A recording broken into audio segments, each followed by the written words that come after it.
Philly Key Sports here with the matchmaker to the legendary Blue Horizon, Don Elbaum.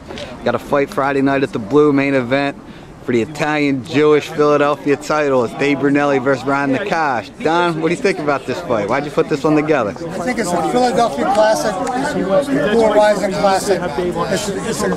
Everyone's talking about the fight, and it's incredibly both ways. I've got a couple of fight fans that are Jewish that love Brunelli to win. Right? He's too big, too strong, and he can bang. He bangs a lot. He does bang a lot better than his record. And again, there's many boxing fans, Italians also, that love Nakash because they've seen him and they think he is a hot new cruiserweight sensation.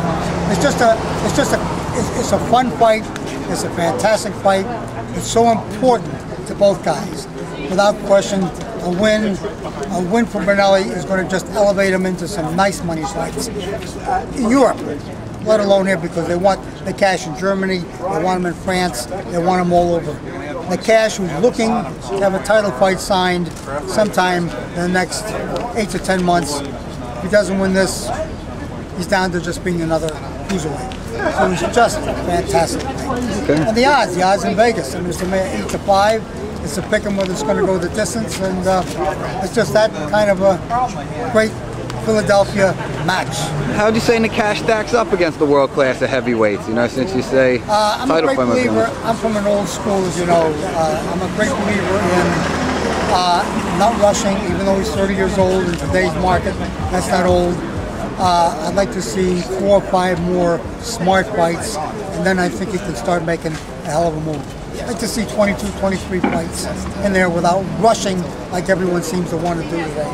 And then I think he's ready for everything. The main thing is got to get over this, and we can discuss what he needs after tomorrow's fight. All right, I wanted to ask you about the rest of the card too. I mean, we didn't really touch on that inside, but what else do we have cooking? Well, Tyric Robinson, all right, and Edmunds is going to be just a classic fight. That's another great Philly fight. That's a toss-up. It's really not. Tyric seems to be favored, but Edmunds just they're saying he's a live underdog in that fight. Yeah. Gee Culmer's on in an 8-round semi as of this second.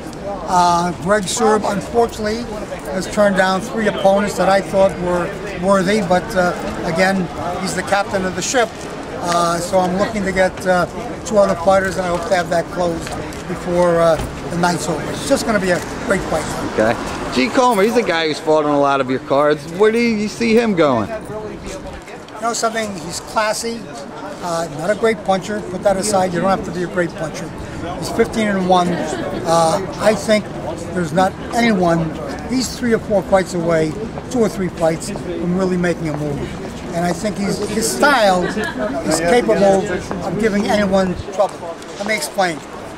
Chris Bird, put aside ability. I don't care who Chris's fights. It's a tough fight. It can go either way. Corey Spinks, the same situation. This is what I see in Gee Culmer. All right. Well, you touched on a bit. You know, good fights coming up Friday. Anything you want to say to wrap it up? Just don't miss the fights because it's going to be a classic. All right. There you go. The Don Elbaum. Thanks.